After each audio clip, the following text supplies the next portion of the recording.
Para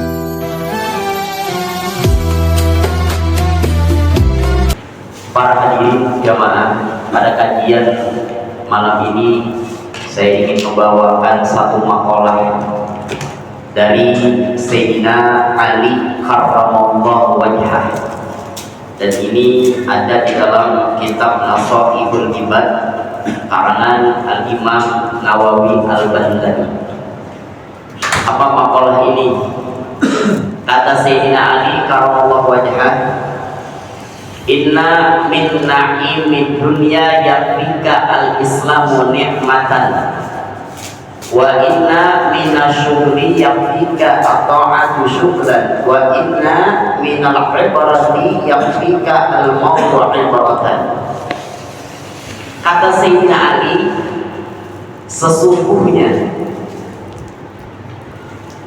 dari nikmat dunia itu cukuplah agama Islam sebagai nikmat terbesar kita. Ini kita beragama Islam, salah satu nikmat terbesar yang Allah berikan kepada kita. Kalau bukan hidayah, kalau bukan taufik, susah orang beragama Islam. Ini ngomong-ngomong kita udah Islam apa belum? Udah kapan syahadatnya? Lagi sholat tadi. Berarti sebelum sholat belum Islam dong? Terakhir pas bernikah. Berarti sebelum nikah belum Islam dong? Kenapa saya katakan seperti ini, Pak? Kita berdoa kepada Allah, mudah-mudahan kita husnul khatimah, Pak. Tadi siang kita sholat Jumat, seringkali dengar ayat dibacakan khatib, wala tamutunna illa wa antum muslimun. Ada apa sih dibalik itu sampai Allah bilang janganlah kamu mati kecuali dalam kondisi agama Islam? Ada apa dibalik itu? Ada salah satu kisah di zaman Nabi pernah mendoakan orang munafik. Nabi pernah mendoakan orang munafik, dan doa Nabi tidak diterima oleh Allah Subhanahu wa taala. Sebenarnya Pak, Nabi pernah mendoakan orang munafik, dan doanya Nabi itu tidak diterima oleh Allah Subhanahu wa taala. Bagaimana mulanya? Bagaimana asalnya? Ada ayat bunyinya begini di dalam surah At-Taubah ayat 80. Istaghfir lahum aw la tastaghfir lahum in tastaghfir lahum 70 marratan fala yaghfirullahu lahum dzalika bi annahum kafaru billahi wa rasulihi wallahu la yahdil qaumal fasiqin. Kata Allah di dalam surah At-Taubah ini, istighfarnya atau tidak istighfarnya, ya Muhammad, engkau mau minta ampun untuk mereka atau tidak mau minta ampun untuk mereka? Jika engkau meminta ampun untuk mereka sebanyak 70 kali, Allah tidak akan mengampuni mereka, karena mereka itulah kafir dengan ayat-ayat Allah dan Rasul, dan Allah tidak akan memberikan hidayah kepada orang-orang yang fasik. Bagaimana asalnya? Sebab ini turunnya ayat di mana? Di dalam tafsir Ibnu Katsir ada seorang yang bernama Abdullah bin Ubay bin Salul. Siapa Pak? Abdullah bin Ubay bin Salul. Kalau bahasa kita ini dedekotnya orang munafik, parah nih orang. Kata Imam Asy-Syi'bi, falamma kathura Abdullah bin Ubay bin Salul, tatkala Abdullah bin Ubay bin Salul penyakitnya parah Pak, berat penyakitnya, pokoknya dekat sama mati Pak, dekat sama mati ini Pak. Kalau mau ini berada jauh udah parah banget ini. Intolaqo ibnuhu ila Nabi sallallahu alaihi wasallam. Anaknya Abdullah bin Ubay bin Salul pergi ke Nabi. pergi ke Nabi. Pas sampai ketemu dengan Nabi SAW, anaknya nih, anaknya Abdullah bin Ubay bin Salul bilang kepada Nabi, ya Rasul, bapakku ini sedang sakaratul maut, tolong kamu saksikan bapakku, dan kamu nanti ya Rasul tolong sholatin bapakku. Kata siapa nih? Kata anaknya. Akhirnya Rasulullah SAW bertanya kepada anaknya, Mas muka, siapa nama kamu? Kata Nabi. Apa jawabnya anak? Hubab bin Abdullah ya Rasul, nama saya Hubab bin Abdullah ya Rasul. Apa kata Nabi SAW mendengar anaknya ini namanya siapa? Hubab bin Abdullah. Qala bal anta Abdullah bin Abdillah. Hubab, nama kamu itu Abdullah bin Abdillah. Kenapa? Karena Hubab salah satu nama setan. Baik-baik nih Pak, kalau kita punya cucu, punya anak, jangan pakai dinamain Hubab. Apa emang? Nama setan. Innal Hubab ismu syaitan, nama setan. Akhirnya Nabi SAW Pak mau Pak, karena mandang anaknya ini si Hubab. Kisahnya ini bapaknya Pak Abdullah bin Ubay bin Salul, dedengkotnya orang munafik yang fitnah Nabi beserta keluarganya. Ketika Nabi perang dari Bani Mustalik, Nabi SAW itu difitnah, istrinya selingkuh, si Aisyah difitnah oleh siapa? Abdullah bin Ubay bin Salul. Dan Nabi luar biasa Pak, luar biasa Pak, sakit hatinya kepada siapa? Abdullah bin Ubay. Lah ini anaknya datang ujung-ujung mau minta disaksiin dan mau minta didoain. Kira-kira kalau kita posisinya di kita Pak, kita pernah difitnah sama orang, ini orang udah sakaratul maut, anaknya datang ke kita minta tolong, Pak tolong apa doain bapak saya, talqinin bapak saya. Kira-kira kita talqinin apa kita antepin Pak? Antepin. Tuh, udah fitnah kita. Paling kita jawab, siapa emang? Oh bapak saya udah pengen gini. Biarin, bagus begitu. Biar mati kalian. Begitu ujung-ujungnya bapak sih kita. Saya emang nggak mau Ustaz. Loh, apa sih? Soalnya nggak bisa. Tapi pertanyaannya, apakah Nabi SAW mau? Apakah enggak? Mau apakah enggak ketika diminta sama anaknya? Nabi mau Pak, bukan hanya itu. Wa albasahu qamisahu. Nabi memakaikan gamisnya Pak, yang dimana gamisnya Nabi itu ada bekas keringat Nabi. Dipakein gamis Nabi, kalau bahasa kita dikafanin itu Pak. Dipakein siapa? Abdullah bin Ubay bin Salul. Akhirnya didoain sama Nabi Pak. Berapa kali? 70 kali didoain, diistighfarin oleh Nabi SAW. Turun ayat Al-Quran. Turun ayat Al-Quran. Apa kata Allah Subhanahu wa taala? Istaghfir lahum aw la tastaghfir lahum in tastaghfir lahum 70 marratan fala yaghfirullahu lahum dzalika bi annahum kafaru billahi wa rasulihi wallahu la yahdil qaumal fasiqin. Hai Muhammad, engkau meminta ampun buat ini dia atau tidak mau meminta ampun buat ini dia? Jika kamu minta ampun buat mereka ini, buat dia nih, maka Allah tidak akan berikan ampunan maaf buat orang tersebut. Kenapa alasannya Pak? Munafik dalam kehidupannya. Sobat, saya tanya, kalau orang munafik agamanya Islam apa bukan? Islam. Yang begitu aja Pak, Islam agamanya, dan dia ini adalah munafik, tidak diberikan ampunan oleh Allah Subhanahu wa taala. Bagaimana kalau kondisinya tidak agama Islam? Dan boleh jadi kata Allah Subhanahu wa taala, innal munafiqina fid darkil asfali minan nar. Sesungguhnya orang munafik berada pada keraknya api neraka Allah Subhanahu wa taala. Siapa orang munafik itu? Apakah ada di diri kita Pak? Ini yang kita bermuhasabah di akhir tahun ini. Ayatul munafik salatun idza haddatsa kadzaba wa idza wa'ada akhlafa wa idza tu'mina khana. Dari tandanya bisa kita introspeksi diri kita. Kalau dia ngomong tukang, jadi emang udah nukangin dia ini. Iya, bohong, nukangin lagi.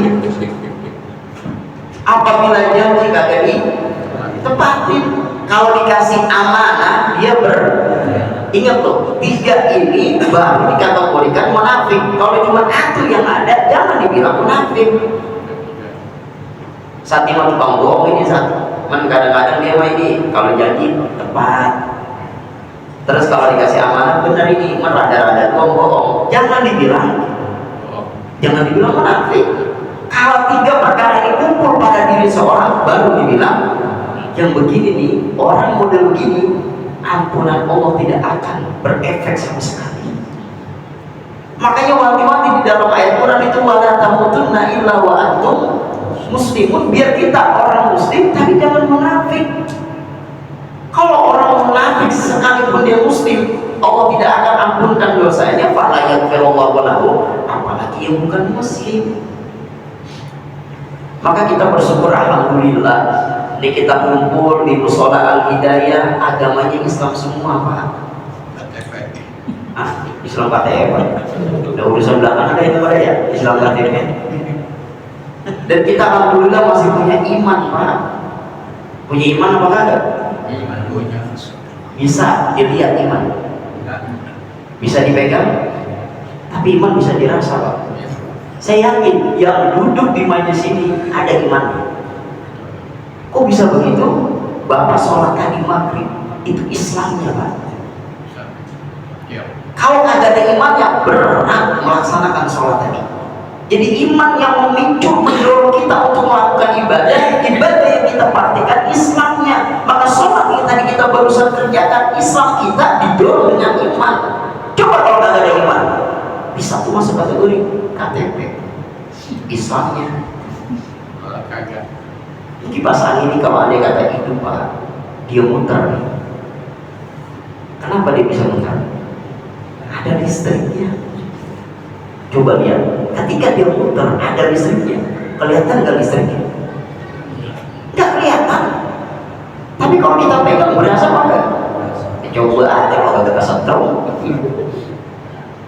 Jadi listrik itu yang tidak kelihatan membuat kipas angin muter. Itu dibagikan muternya, kipas angin itu Islamnya. Dia bergerak bisa muter karena ada imannya. Sholat yang kita kerjakan tadi itu Islam kita. Memicu untuk kita melakukan sholat itu karena ada imannya. Maka saya katakan tadi yang kita sholat bareng-bareng ada imannya. Dan dia Islam. Nah ini yang wajib kata Sayyidina Ali karramallahu wajhah, sesungguhnya nikmat dunia yang terbesar cukup agama Islam sebagai nikmat terbesar kita. Maka syukuri ini.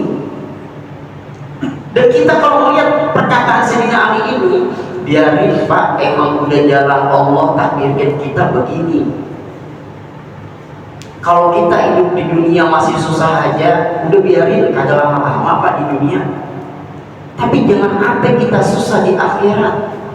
Udah di dunia susah, di akhirat udah Allah. Hidup Ramadan gak ada, kita bisa. Udah ini kita jagain, udah kita kuatin iman Islam kita. Kenal Abu Jahal? Abu Jahal kenal?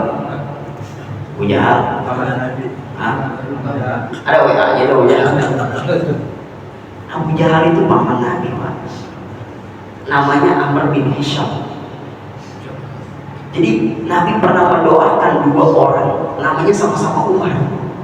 Yang pertama Umar bin Khattab, yang kedua Amr bin Hisham. Allah Subhanahu wa ta'ala memberikan hidayah dari doa Nabi. Salah satu daripada Umar ini, siapa yang dapat hidayah? Umar bin Khattab memeluk agama Islam. Tapi Amr bin Hisham enggak mendapatkan hidayah. Padahal paman Nabi, melihat Nabi, perjuangan Nabi dan melihat, bahkan diutusnya Nabi Muhammad, beliau menyaksikan. Pertanyaannya, beriman apa kagak? Agamanya Islam apa kagak? Enggak. Makanya kita kadang-kadang jangan ngomong begini, Pak. Andai kita hidup di zaman Nabi. Pertanyaan saya begini, kalau ada orang yang bilang andai kita hidup di zaman Nabi, pastikah kita beriman kepada Nabi? Belum tentu. Nah, Abu Jahal, Abu Lahab, paman Nabi, nyaksiin Nabi, sejaman sama Nabi, beriman kagak? Masuk Islam apa kagak? Kagak. Abu Thalib mohon maaf, Abu Thalib Pak, paman Nabi, adanya daripada bapaknya Nabi, Abdullah. Abu Thalib, Abdullah itu saudaraan, punya bapak namanya Abdul Muthalib.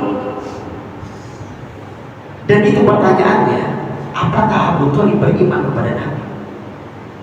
Paman Nabi, anaknya namanya Sayyidina Ali, Ali bin Abi Thalib, Abi Thalib bin Abdul Muthalib. Berarti kan Sayyidina Ali dengan kanjeng Nabi Muhammad sepupu. Nabi Muhammad punya bapak namanya Abdullah, Ali punya bapak namanya Abi Thalib, Abi Thalib dengan Abdullah punya bapak namanya Abdul Muthalib. Sepupuan dia. Dan beliau ini Abu Thalib yang merawat Nabi, membantu perjuangan Nabi ketika akhir hayatnya, Pak. Dituntun oleh Nabi SAW untuk bilang apa? Asyhadu an la ilaha illallah wa asyhadu anna Muhammadar Rasulullah. Itu direcokin, Pak. Direcokin sama siapa? Sama saudaranya. Siapa saudaranya?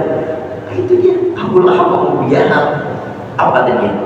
Ya Abu Thalib, tidakkah kau beriman kepada bapakmu, kakek moyangmu? Siapa bapaknya tadi? Abdul Muthalib. Ya Abu Jahal sama Abu Lahab masih mau klaim biar beriman aja sama Abdul Muthalib. Beda, Pak. Bapaknya Nabi, kakeknya Nabi masuk surga berapa? Surga, Pak. Jangan sekali-kali bilang neraka. Kenapa? Bapaknya Nabi itu hidup, sama engkongnya Nabi itu hidup di zaman fatrah, zaman kekosongan Nabi, yang dimana belum diutus oleh Allah satu Rasul di zamannya. Dan itu di dalam Al-Quran Allah tegaskan, wa ma kunna mu'adzibina hatta nab'atsa rasula. Tidak akan kami azab sampai benar-benar kami utus seorang Rasul. Nah, itu nggak ada di zaman itu. Setelah wafatnya Nabi Isa alaihissalam, terus ke kurun Nabi Muhammad SAW. Ini di kurun ini masih kosong, belum ada Nabi, belum ada Rasul. Sampai lahir Nabi SAW ada, itu pun belum diangkat jadi Rasul. Usia Nabi diangkat jadi Rasul jadi usia berapa?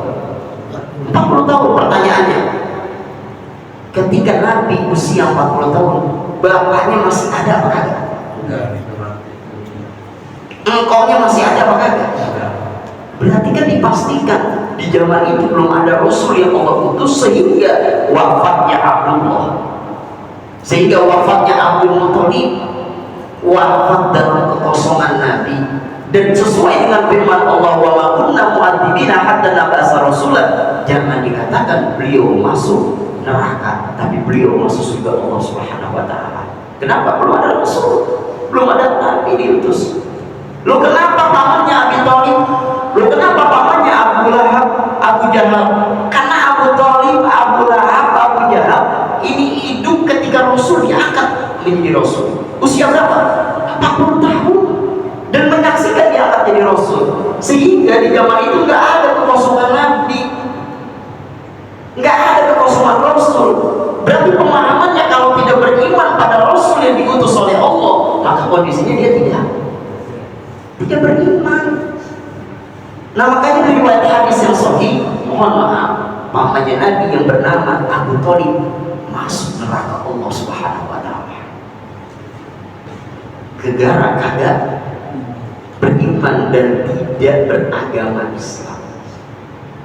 Maka wajar kata Sayyidina Ali bin Abi Thalib, Islam ini nikmat terbesar, ayo jaga baik-baik. Jangan cuma ngemis sekerdus keluar, Pak, dari ajaran agama Islam. Saking susahnya disuruh ngemis sekerdus keluar dari ajaran agama Islam. Innalillahi. Maka kita berharap, tadi saya berdoa mudah-mudahan wafatnya kita husnul khotimah dalam beragama Islam. Saya tak lupa, jujur khawatir, karena kita itu yang dilihat oleh Allah bukan di awal, bukan di tengah, tapi di akhir. Kita rajin ibadah, kita rajin ngaji. Saya nggak tahu di akhir hayat kita beneran nggak kita dalam kondisi begitu. Maka jangan sekali-kali mengklaim orang yang awalnya mabuk, dia begal, dia mencuri, kok kafir nih matinya. Belum tentu. Siapa tahu di akhir hayatnya dia tobat, Itu yang diterima oleh Allah Subhanahu wa taala. Nah, kita yang rajin, yang ngaji, puasa, sedekah, kita juga belum tentu. Siapa tahu di akhir hayat kita malah keluar dari ajaran agama Islam. Ini yang dikhawatirin. Oh, guru kalau begitu udah jadi jangan pakai sholat, guru jangan pakai ngaji. Kalau tak dilihat aja begitu di akhirnya, apalagi Pak, kita yang ngaji aja belum tapi jelas terakhirnya bagaimana kata ngaji, bagaimana kata sholat, lo makin akan jelas saja akhirnya bagaimana. Nah, maka ini kita lihat, kita rawat. Kalau Sayyidina Nabi Shallallahu Alaihi Wasallam ketika pamannya pengen meninggal Pak, itu kan ditalkini nama Nabi.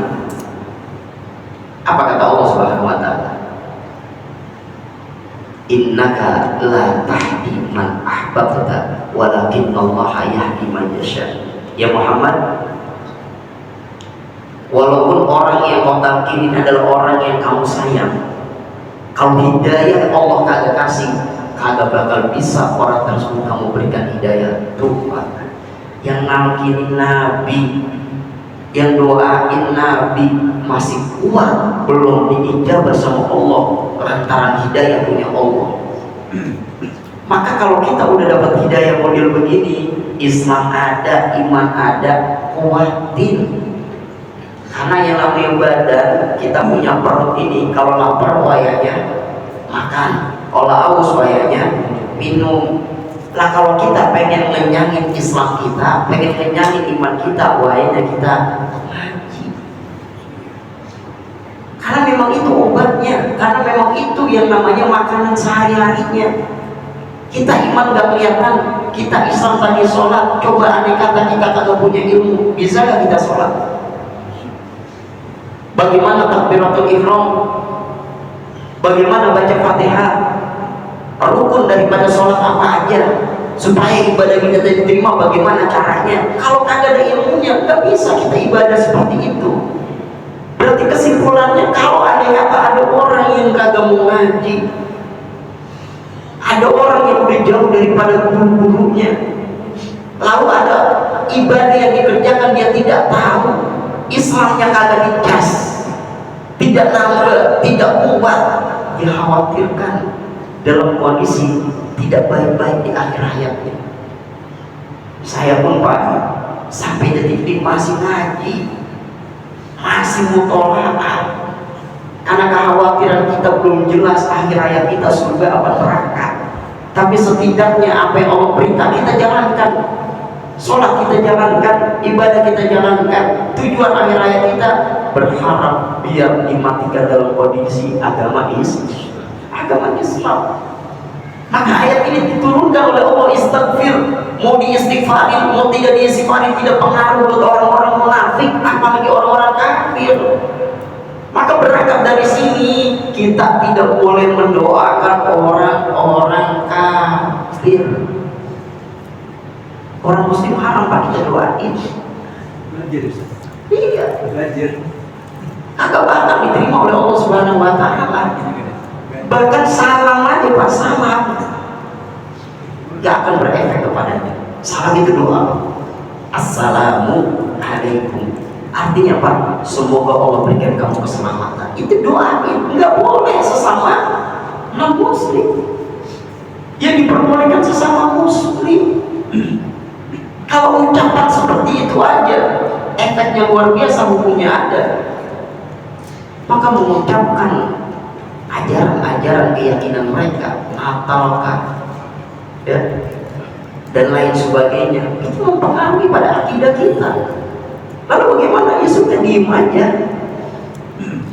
Kita nikah Pak, sakralnya ucapan itu. Coba, ketika kita nikah, seorang wali menyerahkan dengan bahasa saya nikahkan dan saya kawinkan, lalu jawab kita apa? Saya terima. Saya terima. Sah nggak mereka? Sakral nggak Pak? Sakral nggak itu? Sakral. Kalau dari ucapan aja seperti itu jadi sah Pak. Kok bisa jadi ketika mengucapkan agama-agama yang lain kita berikan selamat, nah, jadi kita Pak bersekutu dengan mereka. Saya terlepas dari pendapat ulama nih ya. karena memang ada pendapat ulama yang mengatakan boleh-boleh aja mengucapkan selamat lah, ini bebas. Ada juga yang gak boleh. Saya paling tawasud memilih di tengah-tengah. Selagi kita tidak ada kepentingan dan tidak masuk kepentingan itu, contohnya kita dalam posisi berjabat, kita RT, ya otomatis kan itu ucapan ya. Apalagi kan warganya nggak semuanya muslim, ada yang non muslim. Nah, terlepas dari situ Pak, kita tidak punya unsur apapun, cukup hifzul lisan, jaga lisan kita.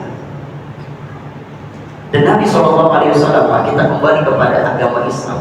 Ketika Nabi diutus usia 40 tahun, maka itu patokan usia yang sudah matang, patokan usia yang sudah dewasa. Makanya orang kalau udah 40 tahun masih doyan ngaji, masih doyan ibadah, masih doyan yang baik-baik, insya Allah Pak, sampai akhir hayatnya. Karena kematangan usianya 40 tahun. Yang saya khawatirin di bawah 40-an. Siapa? Termasuk saya. Saya belum 40 tahun, tapi saya minta kepada Allah biar diistiqomahkan dengan tuntutan hidayah taufik agar selalu senantiasa bisa berbuat baik, berbagi ilmu yang sudah saya dapat, agar tujuan di akhir hayat saya husnul khotimah. Ya, makanya dari segi rezeki, ini saya pernah baca di salah satu daun Mbah Maimun Zubair itu, orang kalau udah di usia 40 tahun, kalau emang dia kaya sampai akhir. Kalau emang dia udah begitu sampai akhir. Ya cuman kita jangan pesimis juga. Romanya kalau udah dibilang begitu kerja kagak, ikhtiar kagak romanya. Nah iya, terus semangat bangkit. Kita mohon kepada Allah ikhtiar maksimal kita. Ya barangkali Allah kasih jalan petunjuk. Nah buat kita ini yang selalu ya, kita mempertahankan akidah kita, iman kita, Islam kita, ini jangan luntur, jangan berhenti. Dan ini perlu kita jaga, kita rawat agama Islam ini. Makanya kita beruntung banget terlahir dari kedua orang tua yang Islam agamanya. Diajarin agama Islam, diajarin pelajaran-pelajaran Islam. Walaupun nanti kata anak lahir dari orang yang non-muslim, anaknya Islam kok. Anaknya Islam. Kullu mauludin yuladu 'alal fitrah fa abawahu yuhawidanihi aw yunassiranihi aw yumajjisanihi. Setiap anak terlahir dalam kondisi fitrah, dalam kondisi agama Islam. Bapak emaknya lah yang ngajarkan dia Yahudi, bapak emaknya lah yang ngajarkan dia Nasrani, bapak emaknya lah yang ngajarkan dia Majusi. Nah kita alhamdulillah bapak emak kita Islam, berarti kita lahir udah kondisi Islam. Diajarkan karena Islam bapak emak kita diajarkan agama Islam, jadilah kita paripurna agama Islam. Nah kita tinggal didekin, nah kita tinggal kuatin, dan dilihat dia itu memang sudah pada usia 15 tahun akil balik dalam fikih. Buat laki-laki usia 9 tahun minimal mimpi basah, maksimalnya 15 tahun. Dan ini saya lihatin udah pada lebih daripada 15 tahun. Berarti kan kita udah akil balik semuanya. Dan buat anak-anak kita yang masih kecil, dari sekarang Pak, kita didik anak kita. Dari mulai pendidikan berapa tahun? Sebelum usia 7 tahun Pak, udah mulai kita kasih arahan. Kata Nabi bilang begini, muru auladakum bisolati wa hum sab'u sinin. Perintahlah anak kita untuk mendirikan sholat usianya 7 tahun. Berarti jangan sampai pas banget 7 tahun anak kita perintah, minimal 7 tahun kurang. Jalan 4, 5, 6 kita udah mulai ajakin Pak dia sholat.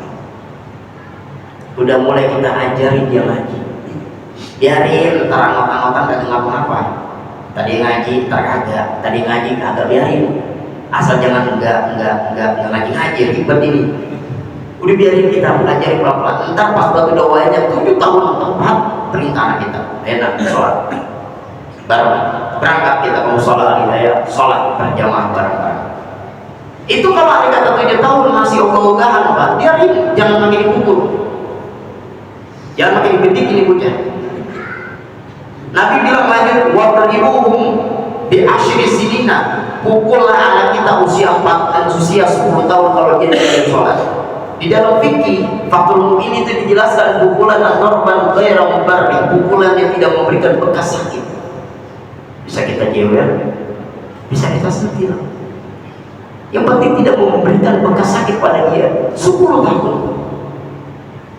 Artinya kalau ada kata masih 7 tahun kita ajak sholat, masih entar sholat, entar enggak. Disuruh ngaji, entar ngaji, entar enggak. Udah biar jadi diomelin. Entar usia 10 tahun baru bahasa saya jangan diomelin dan dikasih penegasan kita sama orang tuanya. Ngaji, kalau kagak ngaji, kagak dapat jajan. Kalau kagak ngaji, kagak dibeliin sepeda. Boleh nggak kayak gitu? Gak jadi masalah, boleh-boleh aja Pak, bukan macam. Coba ayo kita jujur di sini, yang hadir di sini. Pertanyaan saya, apakah kita sholat dan ngaji dulu kagak digituin sama orang tua kita? Pasti itu Pak. Kalau kita kagak ngaji di apa kita? Cewek nanya. Kalau kita kagak sholat dulu ini ke kita. Bahkan mohon maaf ya, kita itu pasti dipaksa sama orang tua kita sholat. Kalau kita kagak sholat, dulu itu ada yang namanya apa? Pakai sapu lidi. Kalau aku sapu lidi ini ditarik-tarik sholat. Nah sekarang coba dipaksa gak kita sholat? Dipaksa gak kita ngaji? Karena udah terbiasa itu. Dan inilah yang pengen orang tua harap dari kita. Orang tua kita udah kagak ada, udah meninggal. Karena bekas didikan beliau, karena bekas arahan beliau, kita jadi sempurna Islamnya. Sholat kita tadi, baca Fatihah kita tadi, kecipretan pahalanya buat orang tua kita. Kenapa? Karena dia yang mengajarkan kita bisa sampai detik ini. Itu yang diarahkan orang tua. Makanya orang tua yang berharap besar anaknya sukses, bukan dia jadi orang kaya, bukan dia harus memiliki harta banyak, tapi nanti di akhir hayatnya bisa doain orang tuanya. Minimal banget apa yang diajarkan orang tuanya bisa diamalkan, orang tuanya bahagianya luar biasa. Nah itu yang kita rawat sekarang dan sampai detik ini. Jangan sampai keluar dari ajaran agama Islam. Hidayah dikasih sama Allah, taufik dikasih sama Allah, udah kita jalanin. Entah di ke depan ada aja cobaannya. Yang bikin akidah kita goyang, yang bikin ajaran agama Islam kita goyang, ada aja. Tinggal kita sabar dan kuatkan iman kita. Nah ini pesan Sayyidina Ali karramallahu wajhahu. Inna min na'imi dunya yakfika al-islamu nikmatan. Jadi sesungguhnya nikmat dunia, bahasanya itu nikmat dunia terbesar, cukup agama Islam sebagai nikmat terbesar. Makanya kita kalau lagi sambutan, kalau lagi ceramah kan ada bahasanya alhamdulillah Allah masih memberikan kita nikmat Islam, nikmat iman. Ya bayangkan begitu sambutannya. Ini wajib kita syukuri. Dan Allah sampai menegaskan dalam Al-Quran, orang yang tidak mensyukuri nikmat-nikmat Allah, la in syakartum la azidannakum wa la in kafartum inna adzabi lasyadid. Luar biasa ancamannya, luar biasa tegurannya.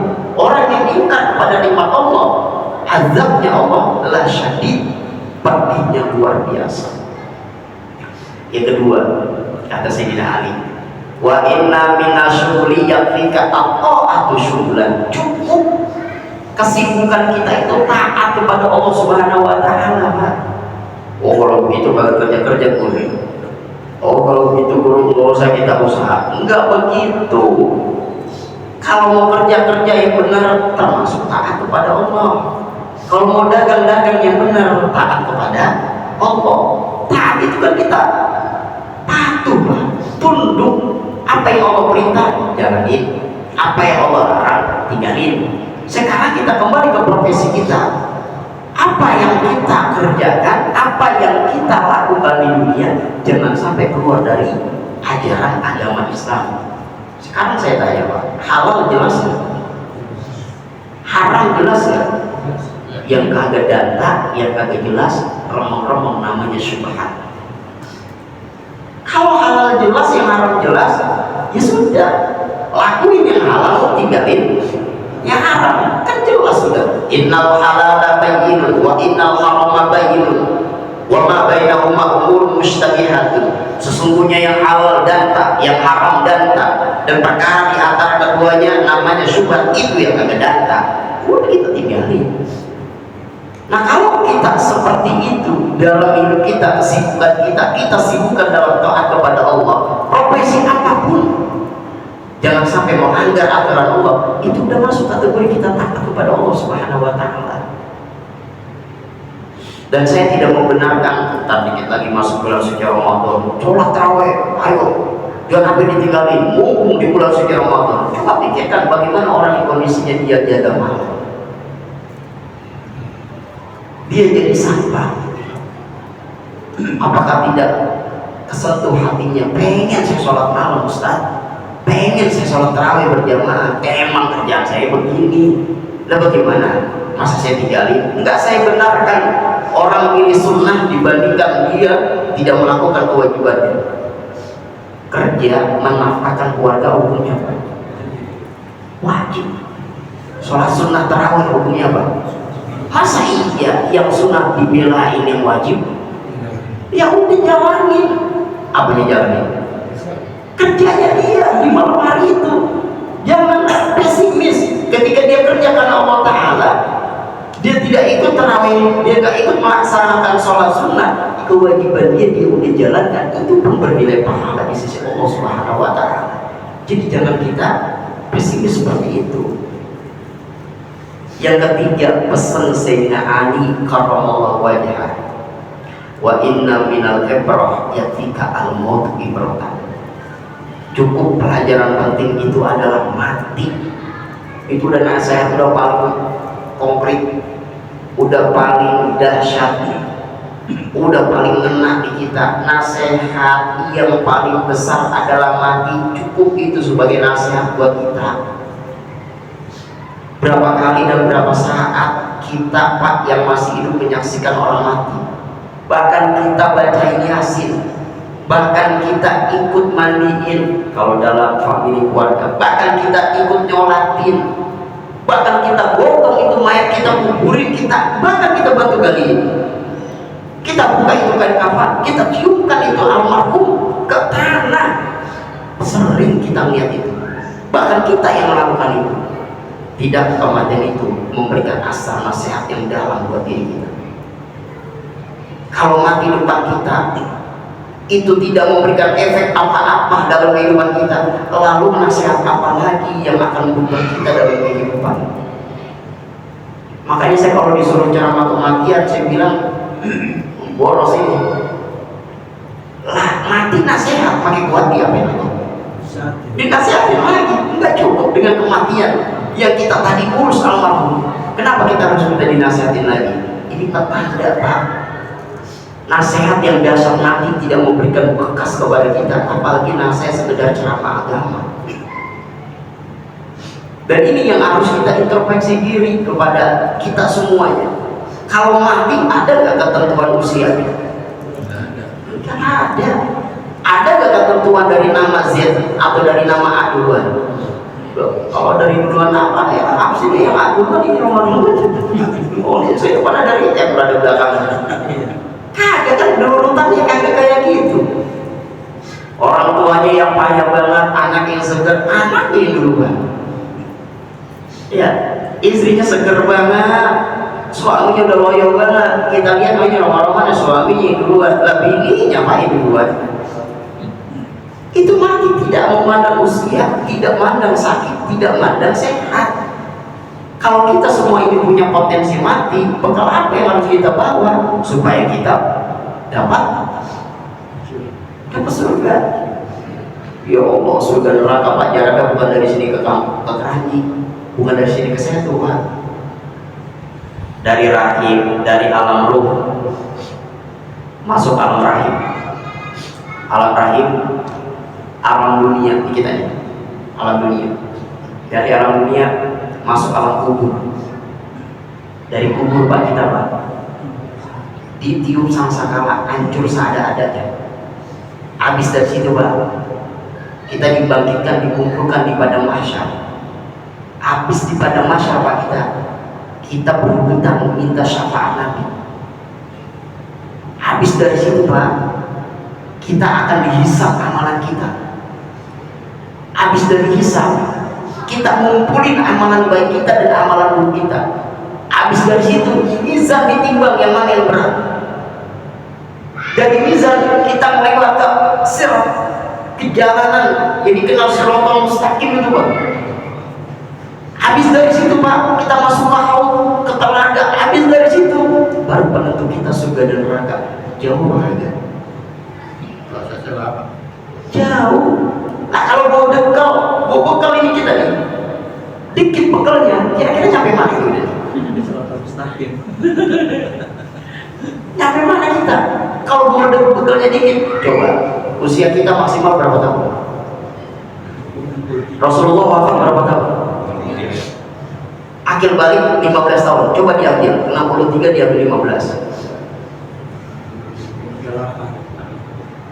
63 diambil 15 berapa?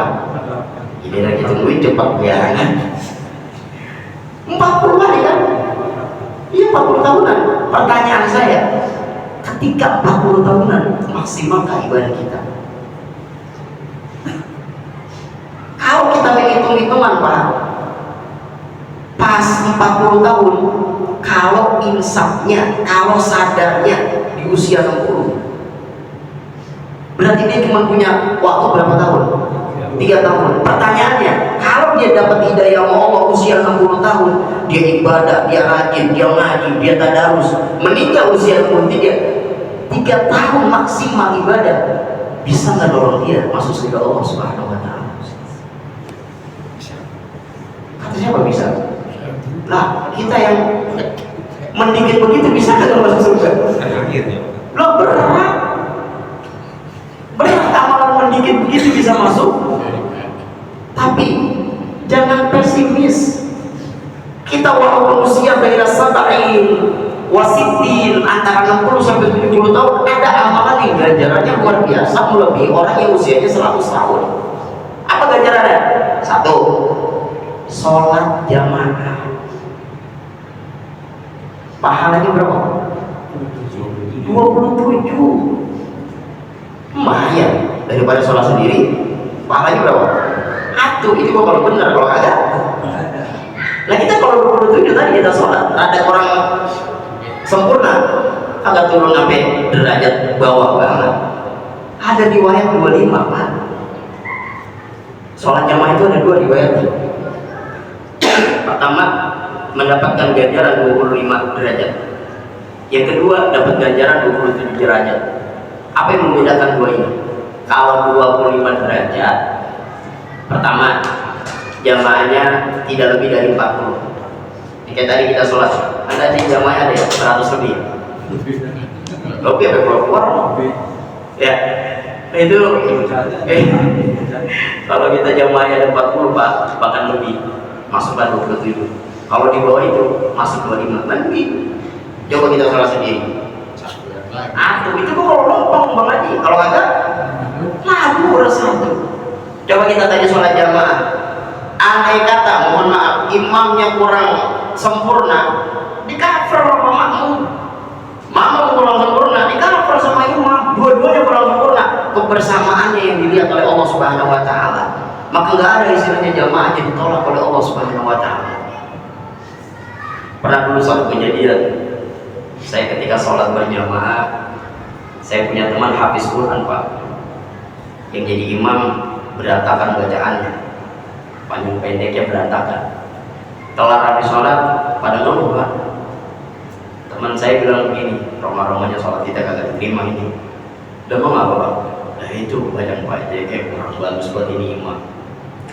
Akhirnya kita lapor Pak sama Kiai, ngadu, Pak Kiai izin mau bertanya. Tadi kita sholat jamaah, imamnya bacaannya kurang baik, kurang bagus, Kiai marahnya luar biasa. Apa kata Kiai? Wa ma umiru illa liya'budullaha mukhlishina lahu-d-din.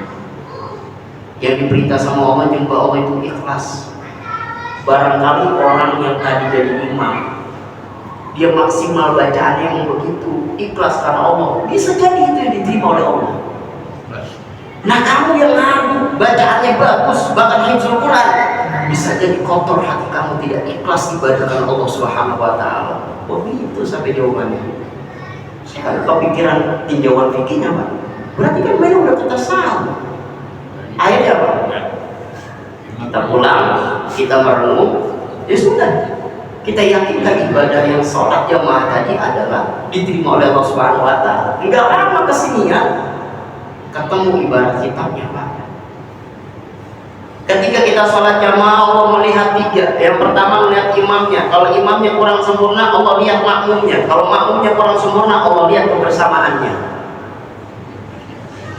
Gak ada istilahnya ditolak. Maka beruntunglah orang yang sholatnya berjamaah. Nah itu yang kita bisa ambil. Pahala kita besar walaupun usia kita dikit. Dua, kalau kita dikasih rezeki sama Allah, usahain maksimalin, jangan jalan-jalan ke luar negeri kecuali ke Mekah dan ke Madinah. Ntar kalau udah umroh, kalau udah haji mau kemana kek. Tapi kalau udah duit lagi banyak, niatkan umroh, niatkan yang namanya ibadah haji. Kenapa Pak? Sholat di Masjidil Haram, satu kali sholat Pak, ganjarannya berapa? 100.000 benar derajat dia. 100.000. Di Masjid Nabawi Madinah Al-Munawwarah berapa? 1.000. Di Mushola Hidayah 27 baru 25. 25 dengan bercanda. Mending itu masih ada yang bocah-bocah pada bercanda, biarin. Kalau kita lihat satu kali sholat aja di sana ganjarannya berapa? Kita kurang lebih berapa? 9 hari, 10 hari. Sekali kita sholat di sana, Pak, ganjarannya segitu banyaknya. Ditambah sholat kita, ditambah diri kita, ditambah zikir kita. Walaupun usia kita 60 sampai 70 tahun, tercover Pak banyak. Itu yang harus kita ambil. Terus ketiga, walaupun usia kita minim, ganjaran pahala apa yang besar? Ngaji. Mungkin dapat ini pahalanya besar banget. Umroh sama haji Pak bayar, ngaji bayar apa enggak? Tapi kita pengen kan umroh haji, yang bayar kita udah mulu, lah yang gratis. Nah ini diabaikan, padahal pahalanya besar ini. Madama jalisan indahu kana mahbusan anil dzunubi wal khata'. Selama kita ngaji, selama kita duduk, kita ngaji nih sama guru kita, itu kana mahbusan anil dzunubi wal khata'. Dosa kita rontok seadanya. Duduk kayak gini Pak, habis dosa kita. Walaupun ngajinya kagak paham-paham. Lebih walaupun ngajinya kagak paham-paham. Walaupun dia ngaji dia tidur, walaupun dia ngaji kakinya dia tepuk kosong di tepuk lagi, gede pahalanya. Nah emang kita kalau ngaji yang nyuruh paham siapa? Ada gak satu dalil yang mengatakan ketika ngaji nyuruh paham? Saya belum nemuin sampai detik ini Pak. Kalau ada kata ngaji, kudu suruh paham. Saya yakin kagak ada ngaji. Orang kagak ada yang maksa suruh paham aja, kagak ngaji-ngaji. Bagaimana? Disuruh paham. Kita itu disuruh ngaji, bukan disuruh paham. Masalah ngerti, masalah paham urusan Allah. Ketika kita udah istiqomah ngaji, Allah kasih futuh, Allah kasih pemahaman, Allah kasih kita ngerti. Nah kalau kita kagak paham-paham, ngerti-ngerti, udah ngaji aja.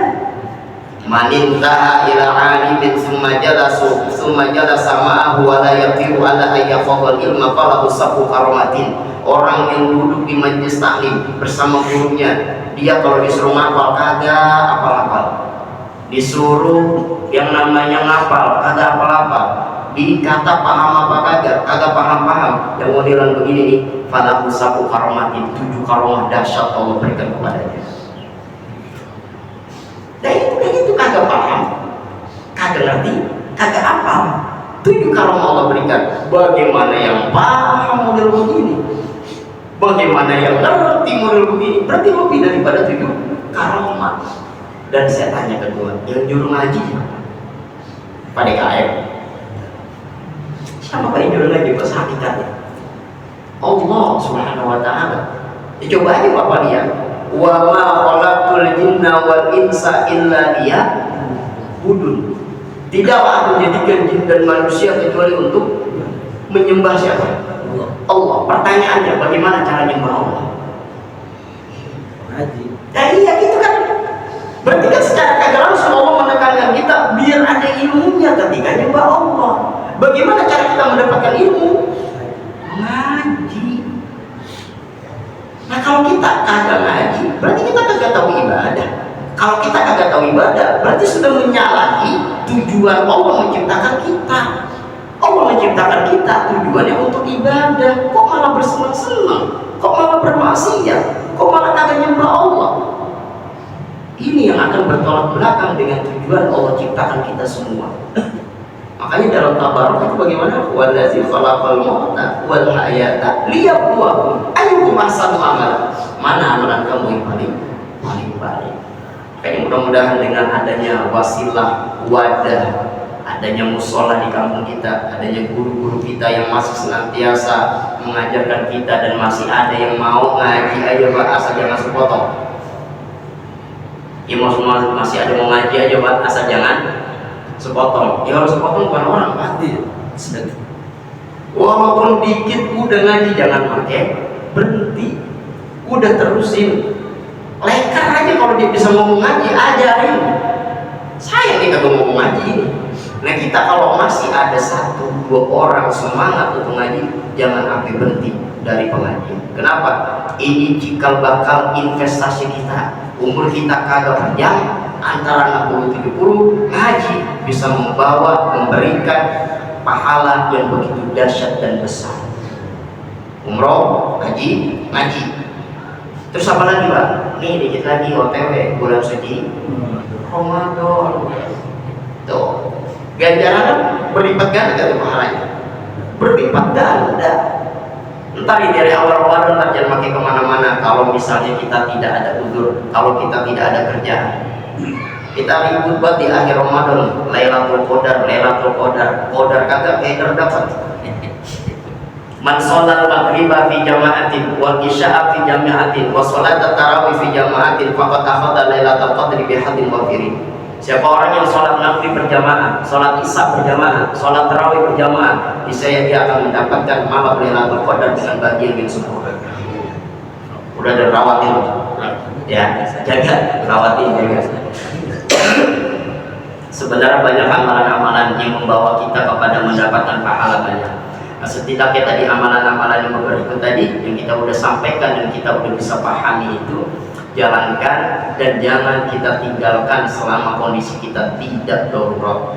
Kalau kondisi kita darurat dan sebagainya, tetap usahakan dimanapun kita berada, minimal banget sholawat kepada Nabi Sallallahu Alaihi Wasallam. Baik para hadirin jamaah, 3 pesan ini yang diberikan oleh Sayyidina Ali karamallahu wajhah, mudah-mudahan senantiasa Allah berikan kita hidayah, Allah berikan kita Islam iman, sehingga kita senantiasa dapat beribadah kepada Allah Subhanahu wa taala, dan ilmu-ilmu yang kita dapat sehingga kita bisa terapkan dalam kehidupan kita sehari-hari.